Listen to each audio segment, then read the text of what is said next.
What it is, what it was, what it shall be. We're back again. Today's video, Spirit War Boot Camp number 114. This was entitled Etheric Polarization Tactics. So now let's start. We're continuing from the previous video, believe it or not, but now we're going to discuss things in a new way. In the previous video, we were talking about psychodrama, and we were talking about the meta-narrative. So this is a social construct that tries to frame our behavior and tell us who we are, tell us how we should think and believe about ourselves, and how to formulate our objectives and look at what's possible for us, right? So we can either have an, externally derived story that's kind of imprinted on us through memetics, right? It's like a fairy tale of ourselves, if you think of it that way. It's like we see ourselves as main character of our own mythical cartoon narrative, right? And our character has a certain backstory, like our character has certain stats, right? Certain different skills that they have in different areas or deficiencies. They have tendencies, behavioral tendencies. They have a sense of humor. They have a sense of taste and cuisine. They have a sense of music that they like, and so on. And all this forms a contextual backstory, if you will, or a contextual paradigm that defines this person's self-concept, right? And so that's kind of the picture that they paint for themselves of the world. And so now I want to take it out of that context in this like subjective, like entertainment context of watching some kind of engaging narrative, right? And now we're going to talk about the exact same process, but formulate it in terms of hard sciences, in particular electromagnetism. So now, prior to the current kind of era that we're in with the conventional theories that are popular at this time, there was a bunch of scientists going back hundreds of years prior to that, and this to me is a lot of their philosophy and speculations is actually more aligned with the Eastern systems, right? They always had this transcendent non-material element. That was the origin point of everything else, and all Tantra is based on that. And I'm sure that this goes prior back to people like Heraclitus and people even prior to that, or these really ancient sources. They knew the truth about the science, what we call the sciences and technology. Like they had a better picture of the foundation of that than we do now. And then because of that, they were able to accomplish things that we do not do now. And the emphasis of their society was much more differently oriented based on that concept. But so this is what a lot of people now colloquially kind of refer to as ether, right? So ether is kind of a non-material, weightless, invisible field that permeates all reality, and that it's polarizable to some extent. So you can make it oscillate, you can make a wave on that, and you can transfer in and transmit energy in this medium of ether, just like the way that ocean waves travel through the medium of water and sound waves travel through the medium of air. Light waves and electromagnetic waves of all different types permeate through the field that we refer to as ether. Now, even the occultists of the 18th century going back, people like Eliphas Levi and people like that had similar theories to him. And it's like a pre-industrial type of science system, if you think of it in that way. But anyway, so even these guys, he had this term he called the astral light, which was kind of equivalent to what's called the luminiferous ether. Many people call it that, but it's the concept of this field. And according to his methodology, like he kind of wrote that everything that's accomplished in so-called magic, every interface between the human will and the external reality is mediated by this power supply, this medium of exchange, this fluidic charge, is the template for whatever comes into being, right? And so it's kind of about learning to channel that, like you could build a battery or a capacitor to store charge. You can build accumulators, you can build discharge, like you can build all kinds of devices with the paradigm of this energy to coalesce, to focus and direct this invisible energy that has a lot in common with what we're told is ether. Now, the key thing about the ether is polarizable. So that means it can have a plus and minus. And so in order to attract different things, like you have to know where their charge is on the spectrum and do the opposite, to magnetize and polarize what it is that you want to draw into your field, and you want to repulse what you're trying to remove from your field. Okay, so unlike this whole story narrative arc on the way of like propaganda through narrative control, like that's all subjective. It's all based on the emotional and behavioral kind of reactivity of the person. Like you're trying to make them change their behavior by presenting their reality to them in a certain way that kind of gives them an interpretation of how to react, right? That's called predictive programming. A lot of scripts function on that basis, but you could take the exact same process like I'm saying and just think of it in terms of cold raw science, like numbers and equations. Like there's rules, there's laws of how charge and current flow, how they prefer to flow. They have preferences, right? So this is what I was thinking about today. I was like, if you build a telephone pole anywhere, or a statue or a building, like all these things that birds are going to want to land on, like you don't have to do anything to try and you don't have to pay the birds to show up to work. Like you don't have to do a ton. Like there's just certain structural characteristics that will make that really appealing for birds to land on. You see what I'm saying? Like certain things they wouldn't really want to land on, but certain things it's very appealing to them. They see it as a highly suitable perch, right? For whatever reason. And the same is true on this etheric plane. Like there's certain behaviors, there's certain structures, there's certain chemical constituents of our food and drink and so on, and our medicine. All these things can create a nest for this etheric energy, or it can push it away and deplete what we have, like certain behavioral patterns, certain thought patterns, certain speech patterns, certain resonance, right? Like how are you polarized? Are you polarized to push away what you want or to pull it in, right? And so you polarize this ether. And so obviously going back to our previous considerations, dealing with the meta narrative, like putting on a psychodrama for people to try and compel their behavior in a certain way, it's really it's a push and pull. It amounts to that, but it's a push and pull that's defined and presented in terms of these emotional constructs and value judgments rather than just cold raw numbers. Because that's the thing, is they want the people to be focusing on the wrong thing. They want them to be looking in the wrong direction for the source of the conflict and whatever it is. Like they want them to be diverted from having a sourceable, avenue of approach to the real problem, right? So they have to give this big meta narrative. It's like a big circus, right? They create a lot of pomp and circumstance, and they create a circus to distract from everything. In the past 10 years or so, I've started to think of things in way different terms, which is where whatever the real name of the game is, like whatever the serious high stakes events and maneuvering that's going on in our world, it's hidden. And you may see it, it may be certain unconcealable in a certain way. And to whatever little piece of the iceberg you see sticking up over the surface, that is the most curated information possible, right? So it has minimum risk of people getting to the truth. And it's like a decoy or a chaff. Like if you're flying a fighter jet and you got a guided missile, heat-seeking missile or whatever coming at you, you throw off all this chaff, which is like ionized, highly charged metallic particles to like throw off and fuck with the guidance systems of that, and there's radar chaff too. Like you could just throw a bunch of debris in the sky to kind of like impede the effectiveness of radar. That's an old thing that we've been doing for a long time.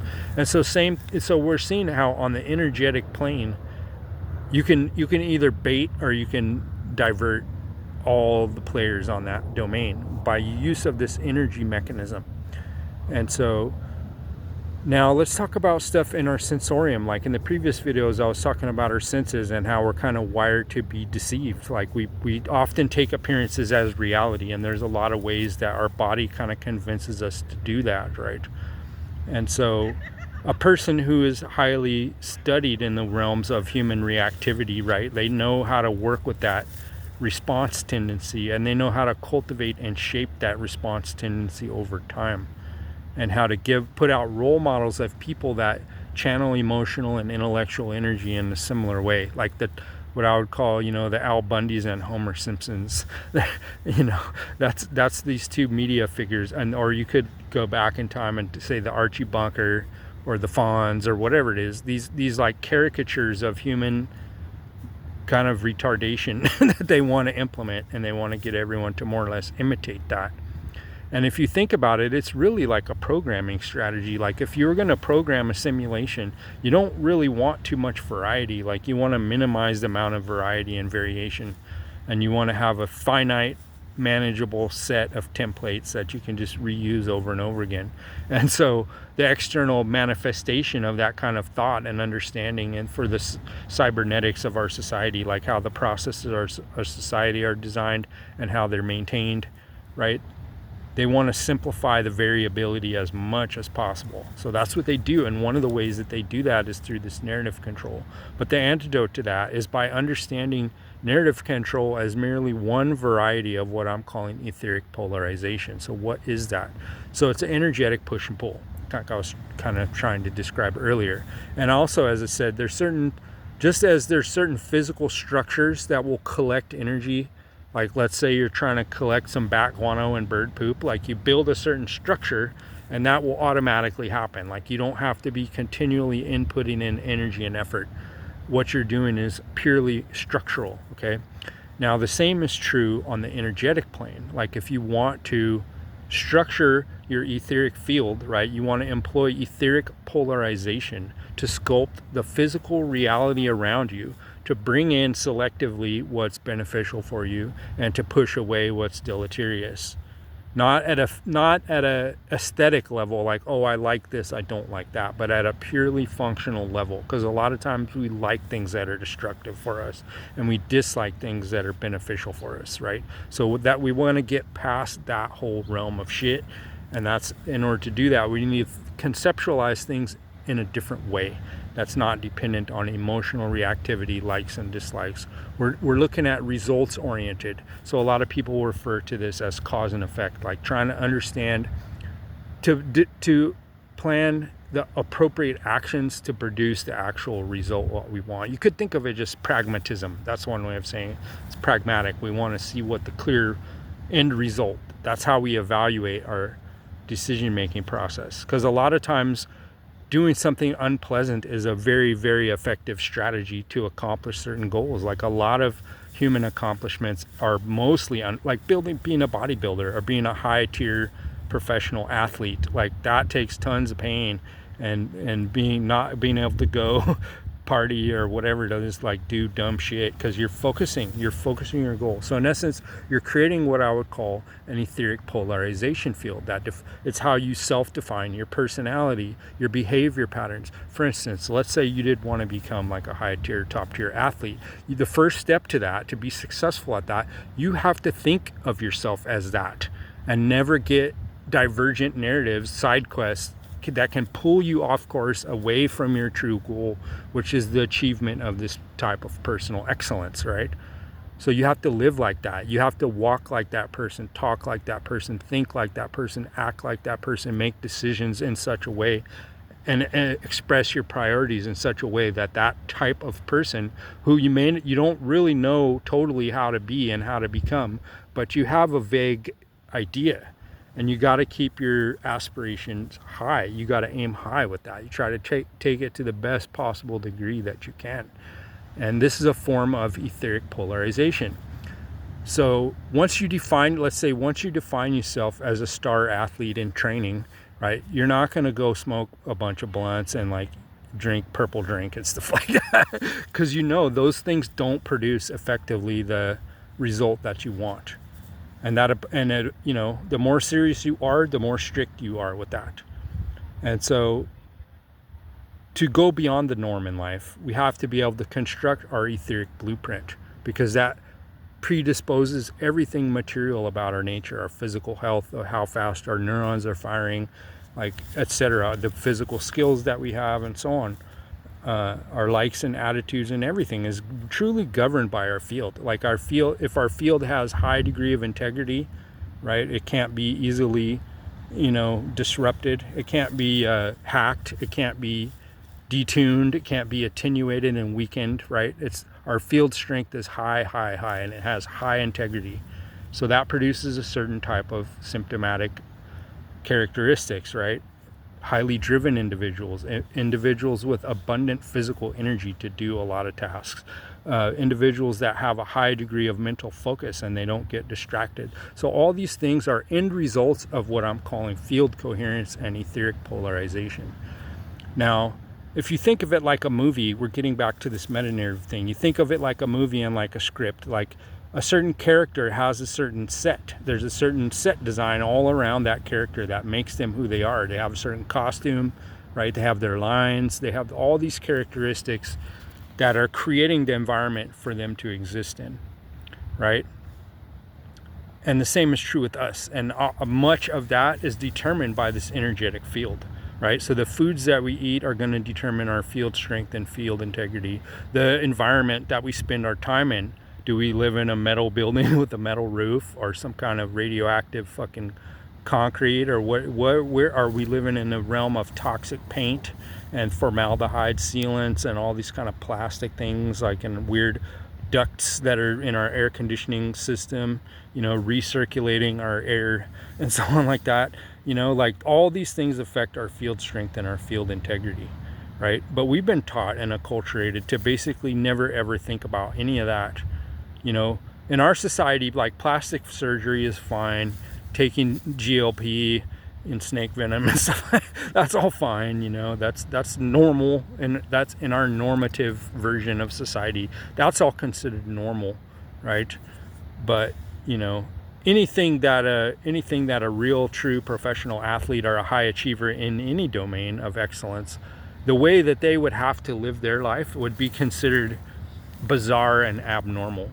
But to be a fat retard or some OnlyFans hoe or something like that, or just an aspiring person who is yet to become a true OnlyFans hoe or a true podcast Joe Rogan bro, right? Julian Dore bro, or whatever it is now. Like, people have different types of aims and objectives. And so the degree to which your aims and objectives mesh with your conduct and your field strength, your field integrity, and your ability to create localized etheric polarization in your field, right? That's going to determine your success and the efficiency of your operation. Like how much energy and how much time do you have to put into your goals, right? The number one force multiplier that improves the efficiency of all our undertakings is to have etheric field integrity. Because like I said, this is a huge labor saver, because it attracts what is appropriate to our path and it repels what's bad for our path. Now, part of this boils down to the hardware of our physical bodies. Like, for instance, a lot of neurologists have this concept they refer to as the reticular activating system. And the premise of this is that our senses are much more sensitive than we give them credit for. They're taking in tons of data, but we only consciously experience a very thin stream of that data. And part of the algorithm that defines that is called our reticular activating system. So another way of saying it is, this is like our kind of sensory and neurological expectations, right? Like we believe that we're going to probably see certain things, and when we're presented with any type of input, like we're hasty to like categorize it into a familiar category. That way we don't have to do too much added cognition and metacognition. Like we could just process it and move on. Like the brain's trying to optimize for functionality, right? So it wants a quick, best fit solution for whatever scenario. So the more it can use these templates to categorize information, it dramatically accelerates the process. And part of our reticular activating system has to do, like I said, with our expectations, right? And this is the play of our own life that we tell ourselves, right? So let's say you get up in the morning and you're just stoked, like you're so happy, and you have a clear goal, you have a clear objective. As you're going through your day, you're going to see a chaotic stream of inputs. But if your coherence field is high and your etheric polarization is strong, you're going to notice, because of your reticular activating system, your perception is going to focus on things that lead to the fulfillment of your intent.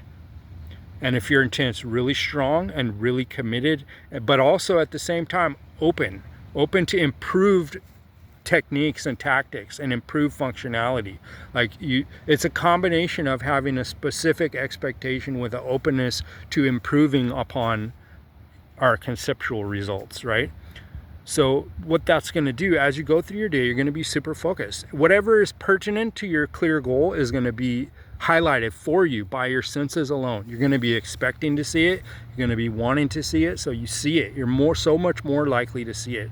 So as your reticular activating system gets ramped up by intentional coherence, like I said, a clear focused purpose, which you're not distracted from, right?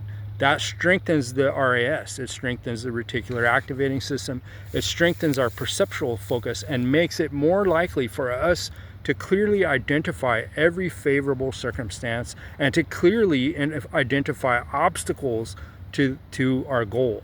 Like, they're going to stand out for us because we're so focused. We're not focusing on extraneous bullshit. We're not falling into distraction, onto irrelevancies, because what we're doing is we're creating a coherent etheric polarization, right?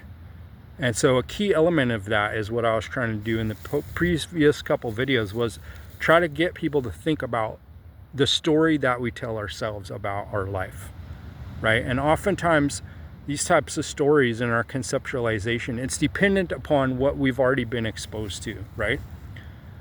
So for instance, like, say in the past example, a star athlete, like he has favorite athletes that he's looked up to. Maybe some of them are his friends and family. Like, he already has a certain data set and like a certain palette of behavioral patterns that he associates with this physical type of excellence, right? And so he has a good, it's like a toolbox too. If you think about a mechanic, like a mechanic who's been fixing cars and who's fixed a ton of fucking cars and who's been in a bunch of situations and didn't have the proper tools that he needed, so he had to improvise. Like, these types of people, they get a large database, they get a large sample size of options and tactics that they've employed, what's tried, what's failed, you know, what's dramatically, you know, leveled up everything, right? And so they're, by having a focused, coherent energy field of their conduct and their memories and what they place focus and importance on, by having coherence within that, by focusing on one thing and doing it over and over and over under every kind of variable circumstance, like, they're building a super strong coherence field. And that's why that is the reason why they achieve excellence, right? So now take something a little bit less conventional, right? I'll take myself as an example because that's easy. So let's say a tantric practitioner. So what they fill their brain with is they fill their brain with hours-long rhythmic poetry, which is a reenactment of a bodily energetic process. Trulkor would be one example, called the miraculous circulation. And then you have also your whole concept of the mandala, which in a way is what's called a tigle, which is like an energy orb, right? It's a coherent energy field, exactly what I've been talking about. So as a practitioner of this particular lineage of teachings, you have all these little elements of a symbolic vocabulary that are contextualizing your self-narrative. You have a yidam, which is like an aspirational deity, a perfected version of yourself that you are on the gradual process of becoming. So you template with that, you bond with that, you pick up this energy and these examples, and hopefully you've met several practitioners that have been attempting to do what you're doing, right? So they've attempted to get in touch with this aspect of their own perfected consciousness, right? And they've experienced hardships along the way, so they've learned tactics, techniques, and protocols, right? And by engaging in a shared community and with a shared egregore of the yidam in this case, right? The way I would describe it, it's like a psychic or etheric energy bank, right? Like, it's an informational energy bank, it's an energetic energy bank. Everyone's accumulated experience in their attempt to connect with this higher version of themselves by repeating the same resonant patterns, chanting these mantras, which are intoned in the internal structures of the body, all the different sinuses and, you know, chambers within the body all the way up and down. You know, that's what creates this tantra, this mantrayana, right? It's like you're vibrationally tuning a whole coherent energetic field with a repeated pattern of great complexity and great scope. Like, it's really big, and it becomes all-encompassing. And if you're doing it successfully, every action that you undertake throughout not only your day cycle when you're awake, but in your dreams, you're still doing the sadhana. This is continuity. That's really what the tantra is.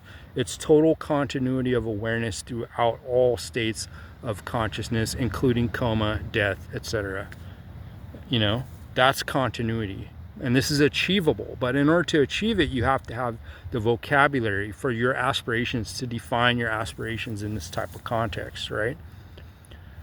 And so what you do as you accomplish this process in reality is you're actually restructuring your plasmatic field. And you're storing new data, right? If you think about your coherent plasmatic field, your coherent etheric field, like it's a it's a cloud. Just like people say cloud storage, that's what your energy body is. It's various types of clouds. So it's a coherent energetic field that stores information, knowledge, connections, and functionality and skill, right? This is the potential that's there. But most people's field is all filled with like Pornhub, Instagram, Pinterest, Google, whatever it is, YouTube. Like, it's filled with a sewer of deregulated mental ill bullshit and low functionality, like low aspirational reality, like normalizing mental retardation, normalizing all kinds of mental illness, normalizing whatever types of vices and human corruption can be there. So you don't really want to store that in your field, right? It's not as though you're saying, oh, that stuff's all evil or anything like that. It's like, that doesn't fit into my storage, right? I don't have storage for that. I'm full of storing other high priority targets that are much more relevant and functional, right? And the great thing about it is once your storage gets dense, okay, this is a key thing with energy. Like I was saying, the example about building the little tower or a telephone pole or a statue, and all the birds are going to want to land on it. Well, the same is true of your energy body, right? There's certain forms and there's certain type of coherence that attracts more of what you're generating. Like you're creating a resonance, you're creating a strong etheric affinity by the strength, the continuity, and the potency of your practices, right? It builds like an energy. You could almost think of it like bait. When people go fishing, right? They want a little chunk, like a condensation nucleus of something super tasty, super aromatic, that's gonna pull in air, like nobody's gonna swim by and not notice it, right? And so this is a type of bait that's on the etheric and higher planes. We're creating that bait through our spiritual conduct, through our spiritual focus, through heightened awareness, focus, and clear perception, and the ability to process high levels of data. Like once we start building those types of skills and we start practicing that, you become a data magnet in a way that's really overwhelming. Like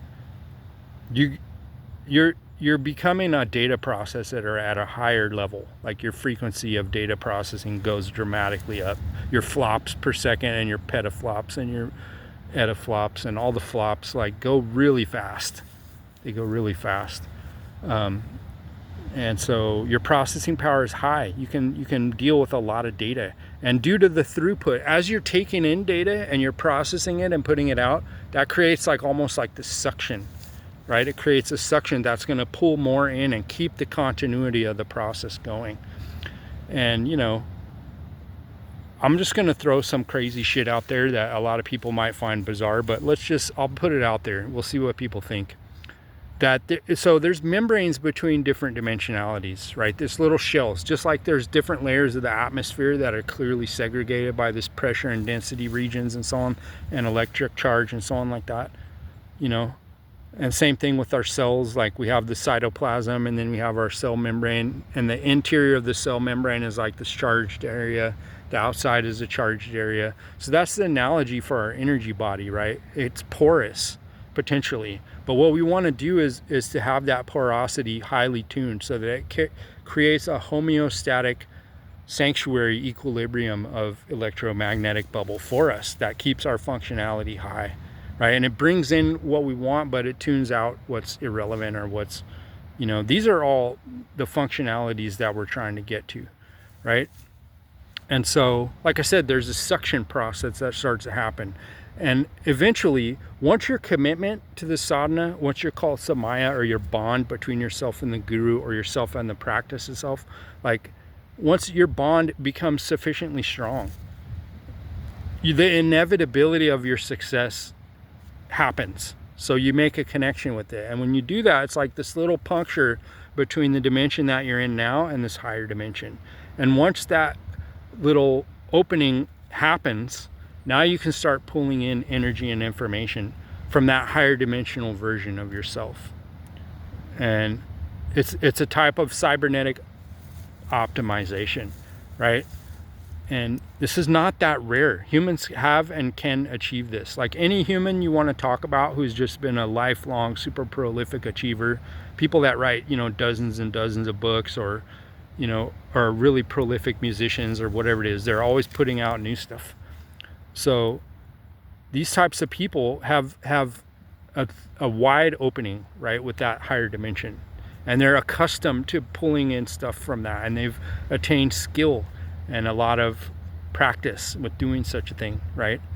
And so to anyone else, they would seem like a freak, you know, not because people don't have that same type of facility, but because what they're focusing their facility on is dumb, irrelevant shit that does not produce a sizable result, right? So in order to achieve that kind of sizable result, what I'm recommending as an antidote to everything negative that I've been presenting in these videos, like what I've been trying to do is show you, okay, the controllers and the elites of the world control and dominate on an invisible domain of energy, information, and human intelligence. That's their currency. That's where they dominate, right? And so we have to start functioning and mastering that domain, not just functioning it, not just recognizing what they're trying to hide from us, but engaging in masterful conduct at that level. And to me, the most important missing ingredient from that, to me, is this idealistic thing. It's the opposite of materialism. It's recognizing that the things that are materially convenient for us to weigh, measure, and exchange are merely the sedentary excreta of this higher level of functionality, which is a domain of information, ideas, and energy. That's what brings us into existence. That's what gives order and structure and function to all our bodies and turns it from a chaotic soup of plasma into a fully articulated organism of incredible intelligence and functionality. What accomplishes that? Information, energy, and intelligence, right? So this is the domain we need to think about. We need to build structures on that domain and structure our society on that basis, rather than taking in extraneous bullshit and outside influence that's a viral program to degrade our capacity and to keep us enslaved. So in order to not accomplish that, we learn the mastery of etheric polarization. We master our own meta-narrative and become the authors and the sculptors of our own existence. And by doing so, we're giving an unbelievable service to countless numbers of beings. And this is what we offer. Spirit War Boot Camp number 115 is on the way. Hope to see you soon.